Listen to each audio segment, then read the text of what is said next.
ఈ వారం మన తెలుగు ప్రేక్షకులకు ముందు 12 సినిమాలు వచ్చాయి. అయితే ఆ 12 సినిమాల్లో చెప్పుకోదగ్గ సినిమా 'Pelli Kani Prasad'. Saptagiri title role play చేసిన సినిమా ఇది. ఈ సినిమా ఈరోజు ప్రేక్షకుల ముందుకు వచ్చింది.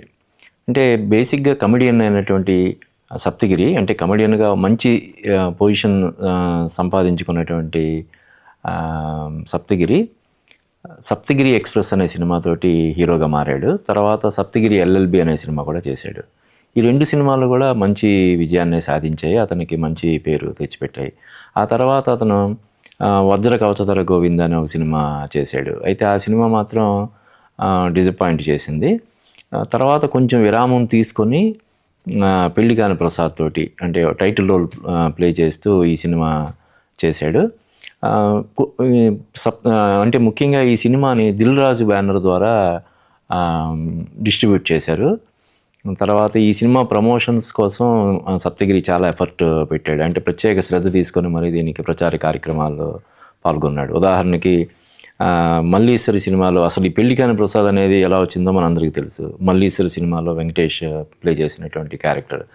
అందుకని ఆయనతోటి ఒక టీజర్ ఏదో రిలీజ్ చేయించారు. తర్వాత ప్రభాస్ తోటి ట్రైలర్ రిలీజ్ చేయించారు. అంటే సప్తగిరి ఈ సినిమా మీద ఉన్న నమ్మకంతో ఇలాగ తనకున్న ఆబ్లిగేషన్స్ అన్నీ యూజ్ చేసి ఈ సినిమాకి క్రేజ్ తీసుకురావడం కోసం ఆయన చాలా ఎఫర్ట్ పెట్టాడు.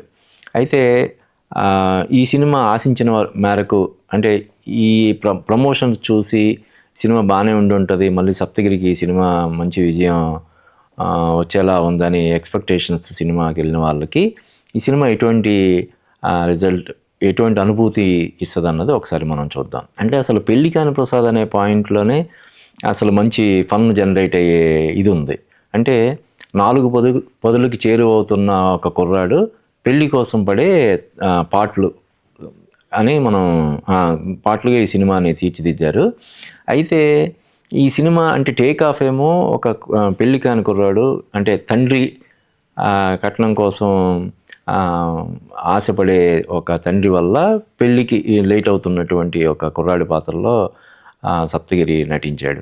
ఇదే అసలు బోల్డంత ఫన్ జనరేట్ చేయడానికి అవకాశం ఉన్నటువంటి ఈ పాయింట్ని జస్ట్ టేక్ ఆఫ్ వరకు తీసుకొని తర్వాత కథని వేరే రకంగా, అంటే హీరోయిన్ ఎందుకు పెళ్లి చేసుకుంది అనే పాయింట్ మీద, అంటే ఒక విదేశంలో ఉండే వాళ్ళని పెళ్లి చేసుకోవాలని తపన పడే హీరోయిన్ ఫ్యామిలీ, తీరా ఇతను అక్కడి నుంచి ఇంకా సంపాదించుకుందో చాలే, ఇంకా ఇండియాలోనే సెటిల్ అయిపోదాం అనుకునే సప్తగిరి దానివల్ల ఎటువంటి ప్రాబ్లమ్స్ ఫేస్ చేశాడనే దాని మీద మళ్ళీ సినిమా టర్న్ అయ్యి అలా నడుస్తుంటుంది.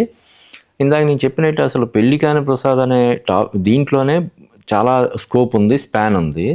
దాని చుట్టూ మంచి సీన్స్ అల్లుకొని దాని మీద నడిపుంటే సరిపోయేదానికి, అంటే ఈ సినిమా ద్వారా అభిలాష్ రెడ్డి అనే కుర్రాడు డైరెక్టర్గా ఇంట్రడ్యూస్ అయ్యాడు. మురళీధర్ గౌడ్, అన్నపూర్ణమ్మ, సాయి శ్రీనివాస్ వట్లమాన్, ఇలా చాలామంది సీనియర్స్ ఇందులో యాక్ట్ చేశారు. అయితే ఈ సినిమా ద్వారా డైరెక్టర్గా ఇంట్రడ్యూస్ అయినటువంటి అభిలాష్ రెడ్డి తనకు వచ్చిన అవకాశాన్ని పూర్తి స్థాయిలో సద్వినియోగం చేసుకోలేకపోయామని అనిపిస్తుంది అన్నమాట.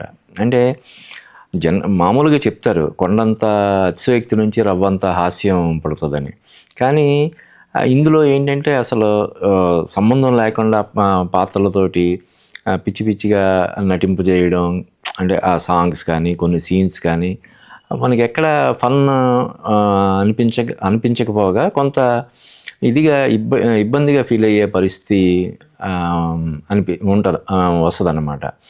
దానివల్ల ఈ సినిమా అంటే ఎవరైనా ఒక వర్గం ప్రేక్షకుల్ని అలరిస్తుందేమో, కానీ ఓవరాల్గా చూస్తే అన్ని వర్గాల వారిని అలరించడంలో ఈ సినిమా కొంచెం తడబడుతుందని మనం చెప్పొచ్చు. అంటే ఈ శేఖర్ చంద్ర మ్యూజిక్ చేశాడు, అన్నీ అంటే మంచి కాస్టింగ్ ఉంది, టెక్నికల్ వాల్యూస్ ఉన్నాయి,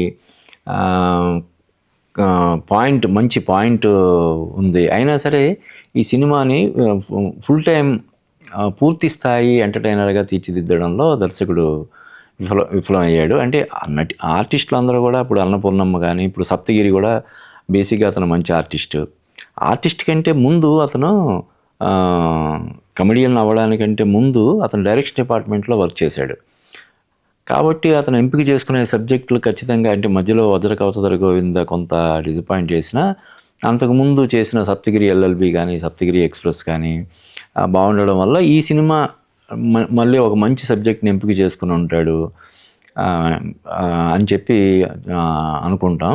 కానీ ఈ అంటే అతని కథ చెప్పినప్పుడు చాలా ఇంట్రెస్టింగ్‌గా అతనికి కూడా అనిపించి ఉండొచ్చు. కానీ ఎగ్జిక్యూట్ చేయడంలో డైరెక్టర్ తడబడడం వల్ల కానీ, లేకపోతే ఈ పాయింట్ చుట్టూ కాకుండా మళ్ళీ దాన్ని వేరే డీవియేషన్ తీసుకొని దాని చుట్టూరు కథను నడపాలనే ప్రయత్నం చేయడం వల్ల కానీ ఈ సినిమా ఆశించిన స్థాయిలో ప్రేక్షకుల్ని ఆకట్టుకోలేకపోయిందని మనం చెప్పొచ్చు.